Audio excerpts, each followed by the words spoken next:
Hello, what's up mga idol? Budget phone ba ang hanap mo? Wala akong ibang i-recommendar sa inyo mga idol kundi ito lang, Tecno Camon 30 Pro 5G mga idol. Napakagandang cellphone to mga idol. Kompleto lahat. Ngayon, ipapakita ko sa inyo mga idol ang lahat-lahat kung anong mayroon dito. Picture, sa ah, video, lahat mga idol. Sasabihin ko sa inyo. Kaya panoorin nyo itong video mga idol. Simula umpisa hanggang matapos tayo para malaman nyo kung ano talaga ang mayroon dito mga idol. So ano pang hinihintay natin mga idol? Let's go! Hello, what's up mga idol? Magandang umaga sa ating lahat. Ako nga pala si Asay TV. Ang gagawin ko ngayon mga idol, um, i-unbox natin itong bago kong nabili na cellphone mga idol. Ang Tecno, Camon series nila. So, ito po yung nabili ko mga idol. Itong cellphone na ito mga idol, ito po yung Camon 30 Pro 5G mga loads. Ang kuha na mga idol, internal memory mga idol is 256 and 12 of RAM. Mayroon tong dalawang mga idol, mayroon 256 at mayroon ding 512. Baka malito kayo mga idol. Medyo may mahal-mahal lang konti yung 512 mga idol. Ang bibili ko ngayon mga idol, ito po yung 256. Sasabihin ko sa inyo mga idol mamaya ang presyo na to. Pero bago pa sa lahat mga idol, ang gagawin natin, i-unbox natin to at sasabihin ko sa inyo kung ano ang mayroon sa cellphone nito. Sulit ba o hindi? Mayroon akong mga picture, mga video na ipapakita sa inyo mga idol. Okay mga idol, ito na. Buksan na natin. Super excited ako mga idol nito kasi sobrang matagal ko nang pinapangarap ng cellphone mga idol. Ngayon tayo nakabili. So buksan na natin mga idol. Ito na mga lods. Ito ng laman mga idol oh. Napakaganda yung ano nila mga idol. Ito ang bumungad sa ating mga mata mga idol.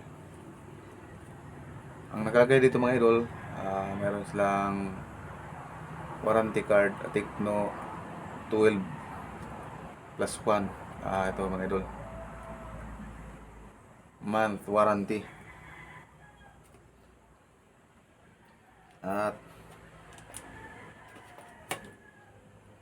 ito na po ang cellphone mga idol. So buksan na ito mamaya. Ang laman sa box na ito mga idol, no? Ito yung lagyan ng cellphone. Tapos yung itong isa. Ano kaya ito mga idol?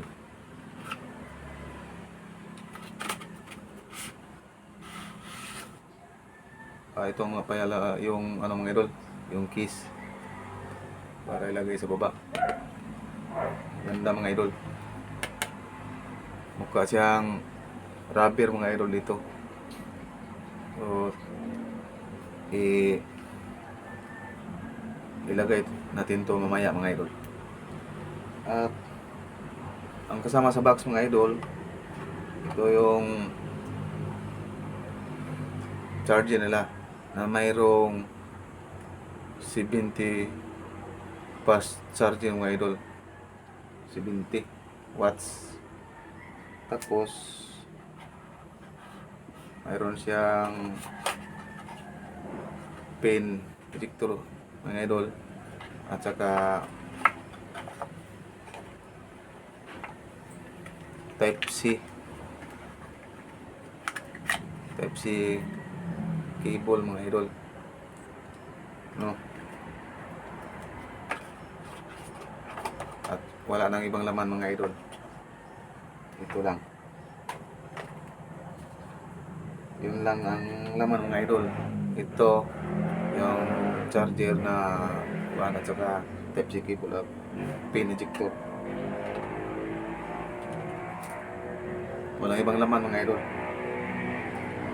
So ngayon mga idol, ito na ang cellphone. Mayroon itong ano mga idol, Ang mga specs ito mga idol, ito. Mayroon siyang Sony IMX 890 50 megapixel OIS main camera at 4K and 60 fps eye tracking resolution mga idol, autofocus video mga idol, at MediaTek Dimensity 800 mga idol,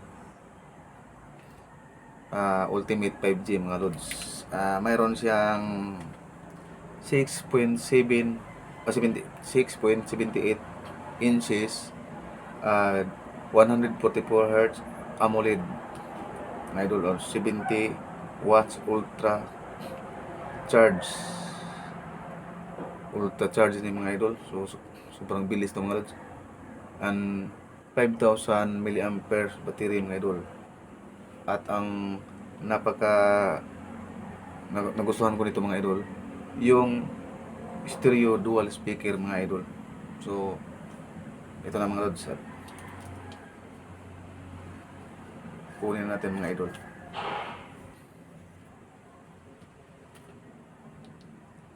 Ito na mga idol, oh. Grabe, ang ganda mga lods. Oh. Ito po yung Camon 30 Pro 5G mga lods. Maganda mga idol. At saka yung mga idol, tingin ko dito mga idol sa gilid, parang hindi ito mga idol, hindi ito aluminum, parang plastic lang siguro mga idol. At ito mga idol, hindi siya ng mga scratch mga idol, parang glass mga idol. Hindi ko pa alam kung glass pa talaga to. At dito naman sa ipakita ko sa mga idol, dito po yung kuwan sa baba, yung charger at speaker yung isa, at sa lagyan ng kuwan, SIM card. Wala palang kuwan to mga idol, walang slot ng memory mga idol. So dual SIM lang mga idol. At ito naman ang secondary speaker mga idol. At microphone. Wala siyang headphone jack mga idol. Sa totoo lang mga idol, sobrang nagandahan ako nito mga idol, kasi ang sarap hawakan mga idol. Very comfortable mga idol. Yung battery niya mga idol, tinistingan ko mga idol. Grabe, ang lakas mag-charge mga idol. Ano lang mga idol, sa 10% ang natira dito, sinarge ko mga idol, hindi umabot ng 30 minutes mga idol, napuno na yung nag 100% na siya mga idol. So grabe ang lakas ng at sinubukan ko rin mga idol, ginagamit ko sa buong araw, 100% sa umaga mga idol. Maabot pa na ang tinitesting ko mga idol, maabot siya ng mga loads, 14 hours. Ito po yung rear cam mga idol, yung 4K resolution. Napakalinaw mga idol, kaso lang medyo yung stabilizer hindi gumagana pag 4K resolution ang ating gagamitin. So kailangan nating bumaba sa 4K to 30 fps. Ito yung 4K 30 fps mga idol.